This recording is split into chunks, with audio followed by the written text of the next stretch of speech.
மழைதனில் தூங்கியவன் முதல் இழந்தான், கொண்ட கடமையில் தூங்கியவன். தூங்காதே தம்பி தூங்காதே, தூக்கத்தினால என்ன பிரச்சனைகள்லாம் வரும் அப்படிங்கறத இந்த பாட்டுல நம்ம தெரிஞ்சிருப்போம். ஆனா தூங்குறது மூலமா 9 லட்சம் கிடைச்சிருக்கு. பூனேவை சேர்ந்த பூஜா அப்படிங்கிற யூபிஎஸ்சி எக்ஸாமுக்கு ப்ரிப்பேர் பண்ணிட்டு இருக்க ஒரு பொண்ணுக்கு. ஆஹா, இது நல்லா இருக்கே, யார் நடத்துறா அப்படின்னு தோணும் இல்லையா?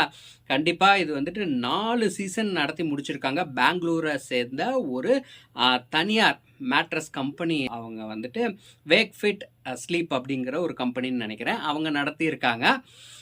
ஸோ இது சக்ஸஸ்ஃபுல்லாக 4 சீசன் முடிச்சு இப்போ 5வது சீசனுக்கு ஓப்பனிங் இருக்குது. ஸோ இப்போ வந்துட்டு நீங்கள் அப்ளை பண்ணுறதுனா கூட பண்ணலாம். 9 லட்ச ரூபாவை அப்படி தான் இவங்க வின் பண்ணியிருக்காங்க. 9 மணி நேரம் தினமும் தூக்கம் அப்படிங்கிற ஒரு விஷயத்தை முன்னிறுத்தி அவங்க வந்துட்டு இதை நடத்தியிருக்காங்க.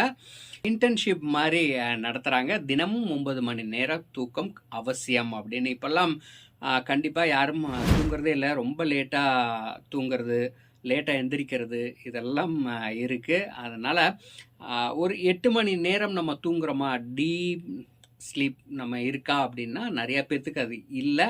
ஸோ அதுக்கு முக்கியத்துவம் கொடுத்து இந்த நிறுவனம் இப்படி நடத்துறது ரொம்ப பெருமைப்படக்கூடிய ஒரு விஷயம். 5வது சீசன் ஓப்பன் ஆயிருக்கு. ஸோ அதுக்கு நம்ம அப்ளை பண்ணுறதுனா கூட பண்ணலாம். அடுத்த வருஷம் யார் ஸ்லீப்பிங் சாம்பியன்ஷிப் வின் பண்ணுறா அப்படிங்கிறத பார்க்கலாம்.